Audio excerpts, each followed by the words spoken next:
Hello, everyone, and welcome to Claret and Booze. My name's Nick. This is my daily ramble. Hope you're all well. Hope you're all feeling better. I'm feeling better today. A little bit more chipper. The cold seems to be going away, which is good. If you're new to the channel, please subscribe, drop a like on the video, and all that good stuff. Right? Okay. Well, look, we're going to talk a little bit about the transfer window today, but also some injury updates as well. Nothing definitive on the injuries, but I do have some information on it. So I will caveat it. Nothing's been confirmed, but we'll get into that in a little bit. But we're going to talk about some of the players that we need now, that we need. You know, with Tilo Kehrer going the other way and stuff like that. It's not looking great. And also some of the players that we've been targeting turning their nose up at us as well, which is the opposite of what happened in the summer. You know, with Tim and his sales technique of selling this project. I'm not too sure why he's finding it more difficult now. I don't know, but we'll go on to talk about that as well, why I think that could possibly be. But look, before we move on to new transfer targets, let's go in quickly. Right, so what we're going to do is look at the overall squad and the situation that we're in, and focus on the immediate problems, and then look towards future issues that we've got as well. Now, before we get started, news broke today that it was on Claret and Hugh, I believe, that West Ham are potentially looking at promoting Callum Marshall into the first team squad. Now, usually you'd hear that news and go, "Yeah, that's great, brilliant." You know, we want more youth in the youth setup. But after what I've just seen with Divine Mabama, I don't necessarily want David Moyes getting his hands anywhere near any more of our top youth talent. You know, David Moyes and his merry band of pitch-wielding bandits. I don't want another youth player being ruined. Now, I know that Marshall is in a similar situation as Mabama in terms of their contracts expire at the end of the year. But I don't want David Moyes to get anywhere near him, because if we play Callum Marshall in this system, he will fail. You'll crush his confidence, you'll crush his spirit, and he'll just get destroyed on Twitter and used as another prop to say David Moyes was right. These lads need saving and sparing from David Moyes. Just you know, if anything, get them signed up, send them out on loan. Don't let that bloke anywhere near them. But look, anyway, looking at the immediate problems that we've got, we're going to talk about injuries in a minute. So first of all, we know that we've got players that are currently in the AFCON setup. So we know that we've got Kudus, a huge loss for us, and we know that we've got Naif Aguirre. And Aguirre is equally as big a loss to us, because we know he's made mistakes, but when you look at what we saw against Bristol with Zuma and Ogbonna at the back, now Kehrer has gone, and Mavropanos is injured. Aguirre is incredibly important. He gives us pace at the back. He also gives us that passing range, because let's face it, under David Moyes, we're a shithouse long ball team. So it's really important that we've got someone that can ping those passes from the back. Is quite important.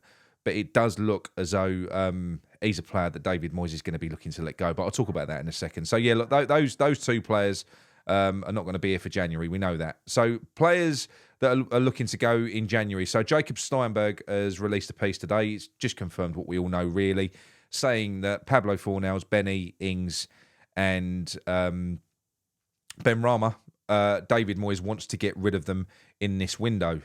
Why you'd want to get rid of them?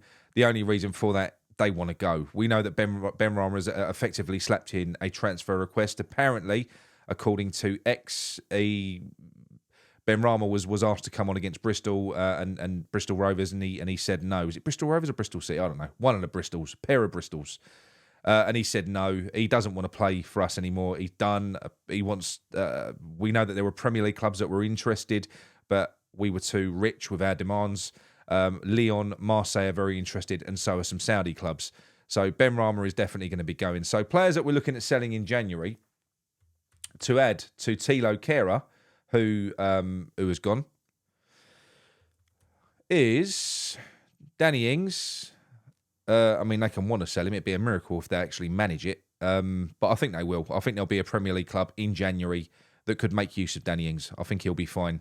Ben Rama and poor old Pablo. Well, not poor old Pablo. You know, I think he needs saving from this situation. Apparently, Sevilla, who are not doing very well this year in La Liga, they are a club that are after him, and yeah, I think he needs that move. He does. But the other one that I've been told today, which wasn't Jacob Steinberg, was Maxwell Cornet.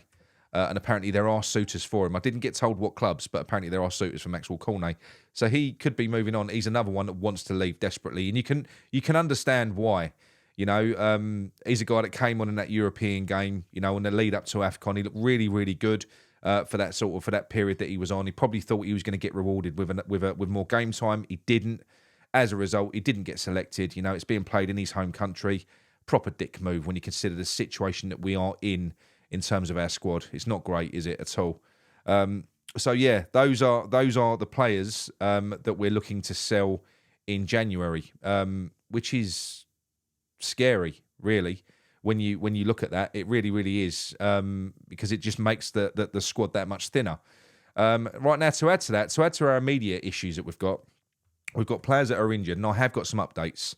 So we'll start with the players that I haven't really got much of an update on. Soufal, really sorry, Vlad, I forgot to ask about you, but we're going to admit he's injured. So that's one player out. Mavropanos, it was also quite sketchy on him, and not as the guy didn't tell me much with any certainty, but he said he thinks it's going to be 2 to 4 weeks with him. You know, best way it's cracked ribs, in which case you just get bound up and wait till you're healed, and then, you know, I suppose you've got the recovery from the fitness that you lose while you're kind of sat there nursing your broken ribs. So 2 to 4 weeks for Mavropanos. The other one is Lucas Paquetá. It is a repeat of the injury that he had before, which is a calf injury, but it's worse. And also, so I'm told, there could be a knee strain there as well. I thought it looked like a knee when he went off. So it could be a bit of a double whammy. He wasn't ready to be brought back. He wasn't. Now, who that's down to, I don't know. But ultimately, David Moyes is the manager, and he made the decision, irrespective of who's advising him, to risk him in a game like that. You know, such an important player. I would have given him an extra week off, but I suppose it's easy to say in hindsight. But yeah, look, he could have got away with it as well, because as we all knew he was injured. We knew that Paqueta was injured, so all he had to say was he hadn't recovered yet. Bit of a weird one. So we could be without Lucas Paqueta for, you know, the rest of January, is what I'm being told. Depending on how severe the rest of it is, it could be worse than that. But I hope not. Right, the one that's really surprised me is Jared Bowen. Now, Jared Bowen, I kind of made a comment on the show last night that I would be amazed if he's actually injured, because he never gets injured. You know, he's like he's made of rubber. He always seems to bounce back, doesn't he, Bowen? But apparently, according to this guy, again, unconfirmed, please don't shoot the messenger. I've only been told this by one person, but apparently it's assumed it's ankle ligament damage, which is terrible. Absolutely terrible if that is the case. And you could be looking at a couple of months for depending on the severity of that injury. You know, he was writhing about, he was in agony. But then again, I always say you always are when you roll your ankle. You know, it bloody hurts, doesn't it? But yeah, so we could be losing Bowen for a few months, which would be absolutely devastating. To add to that, Michail Antonio is a player we've got used to being without, but he would not come in handy at the moment in the situation that we're in. Obviously, we know that he recovered temporarily, as it turned out, because in his first week back training, he slips. He's either aggravated the injury. I didn't get any update on him. It's only what I've read, and it's looking like he's not going to be back until mid-February at the earliest. So I don't actually know what's gone wrong with him. But yeah, he's not gonna be there. So that kind of leaves us with, in terms of outfield personnel, if we had a game this weekend, we've got Zuma and Ogbonna, Johnson and Emerson. So I suppose that's a back four. You've got David Moyes' favourite three central midfielders there, you know, which is lucky for Moyes, in Alvarez, Souček and Ward-Prowse. And you've got Mabama and Cresswell. This is what I mean. So with the players that we're looking at potentially sending out, and this could be why that they're looking at bringing in Callum Marshall, but I just don't want David Moyes to get his hands on any more children. No more. He's got to leave the kids alone. Moyes, he's got to leave the kids alone.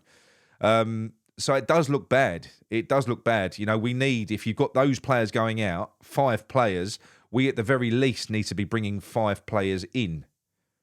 You know, it's kind of, we do. Otherwise, we're not going to have a chance of going any further in anything, be it the league or Europe. You can forget it. We'll just fall to pieces if you're just left with those players.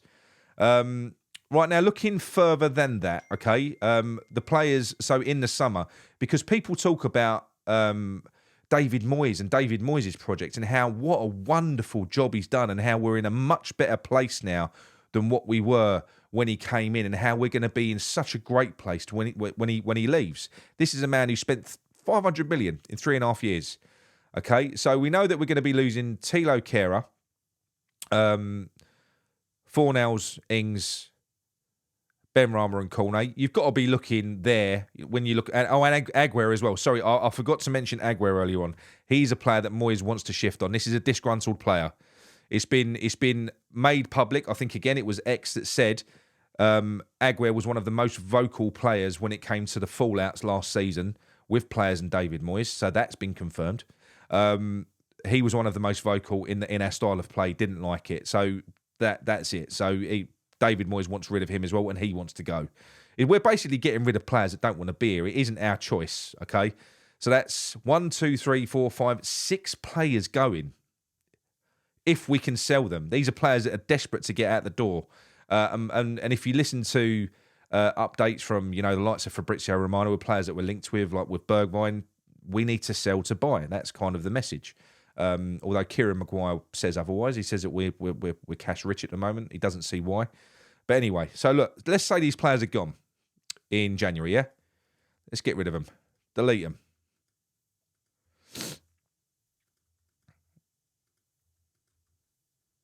There you go. So that could be what we're left with at the moment without any new players coming in. So and this is with the injured players. So that's what we're left, when we go and we face Bristol away, potentially, if we don't get some deals done, when we face Sheffield United away, when we go away to Bramall Lane. I mean, what are we expected to do, And again, talking about contracts and everything else, if you look at the players that are looking to be gone in the summer, let's remove these injured tabs now. So if you look further to the summer, I know we're going to have signed players by then, or you've got to hope, but players that are looking to go in the summer, look, I've been told that the nonsense that was said about Ogbonna getting another year is just that. It's nonsense. That's not going to happen. I'm fully in support with that. So he's going to be going. Whether or not he stays at the club in a coaching capacity, which I hope, I don't know, but he's not going to be here anymore. Johnson, he's got his contracts up at the end of the year. Cresswell, his contract's up at the end of the year. He's going to be gone. These are players that we're obviously not going to be keeping. Also, Divine Mabama still hasn't signed his contract, doesn't look like he's going to, and neither has Callum Marshall. That's another one that isn't going to be here in the summer. And the one that we can't get away from, unfortunately, that is going to break all of our hearts is this man. It will be a miracle if he's still here, and he's probably not going to be. Now, that is going to leave us with outfield players of Zuma, Mavropanos, Soufal, Emerson, Ward-Prowse, Alvarez, Souček, Bowen, Antonio, and Kudus. Now, Antonio's finished. We know that. He ain't going to get any better next year. He's old.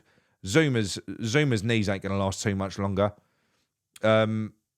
Soufal, he's not going to get any better. He's over 30 now. He's already slow. He's a player that needs upgrading, but we've extended his contract. We've given him another year. I don't know why we've done that. Emerson's good, but he's approaching 30. He's only going to be good for another couple of years. I love him, but I just feel like just wish we'd signed him a few years earlier.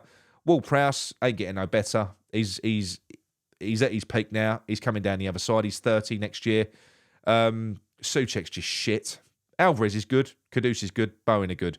But that's the state of the squad that we're being left with. So that being the case, again, if you delete these guys, because it always looks worse when you actually just delete them from existence.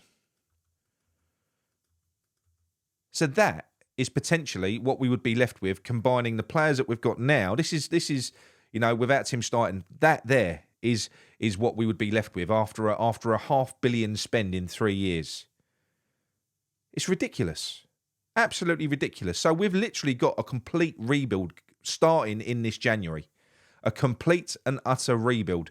Bearing in mind that 3 of these players, Kudus, Mavropanos, and Alvarez, are Tim's players. So they're the 3 Tim players. So you've got Emerson, Soufal, Zuma. They're the ones that are left. That's the David Moyes legacy. Is Emerson, Soufal, Souček, Antonio, Ward-Prowse, Zuma, and I'll give him Jared Bowen. Great player. One of the best. He'll always have that one, I must admit, because he is a great player. But that is shit. As an overall state, the planning that has gone into this, we've been making it up as we've been going along. That's what we've been doing. So, yeah, let me know what your thoughts are on that anyway. I think it's absolutely outrageous to be left in this situation. I do. Yeah. So what are we doing to address it in this window? Look, we've been linked with a raft of players, and as we know, Tim, you know, he went out into the summer window with 2 to 3 weeks left, and he performed absolute miracles. Went out, he got Kudus, he got Alvarez, he got Dinos. You know, almost got that Brazilian striker with about 3 weeks to work with because Moyes had dicked around for the majority of the window trying to get his targets. You know, players that didn't want to come at McTominay, Maguire. That's what he wanted to do. He wanted to fulfil his prophecy of completely Moyesing West Ham so that no other manager could come in and do anything with this squad. It's what he did at Everton. You know, it's what he does. He's clever. He's clever. He wants to completely Moyes it all up. So this squad would be no use to anyone apart from him or someone that plays that style. But we didn't do that. We didn't allow it. We let Tim free, and thank God we've gone and got Alvarez. We've gone and got Kudus. So on and so forth. And at present, we've still got the likes of Bowen and we've still got Paqueta as well. But he was obviously very, very... because he done a lot of work in a short space of time, Stein. And we've heard about the project. You know, as soon as he mentioned the project to these players, they wanted to sign.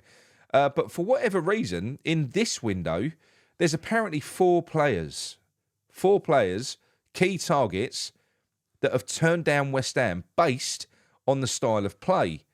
Now, one of them we know about, which is Timo Werner, and it's been confirmed that he was a key target. He didn't want to come to West Ham because of the style of play. He wanted to go and play for Tottenham under Ange Postecoglou. Can understand it. The other one, so I'm being told now, is Max Kilman, who's a centre-back that we want, that we're interested in. Apparently, he's another one that he's not interested in coming to West Ham, playing the way that we play. Now, that being the case, this is really starting to make me worry about this David Moyes situation because is a project that Tim is now selling to people not the same? Is it not the same? Because it wasn't a problem in the summer. You know, whatever Stein was selling players, they was biting his hand off and they was coming over. So what's the issue now?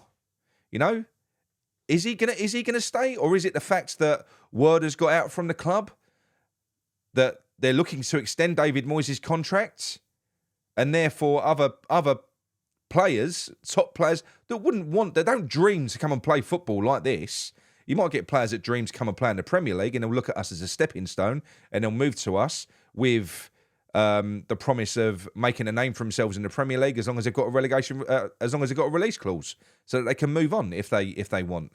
You know, I don't know now. I'm very confused now. Look, we know that the Bergwijn deal is something that's being masterminded apparently by John Heitinger and Stuyten.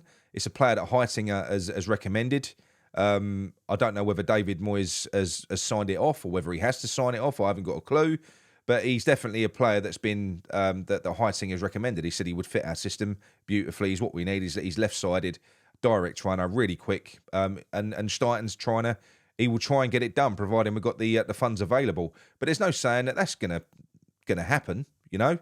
But we need loads of players now if we want to compete.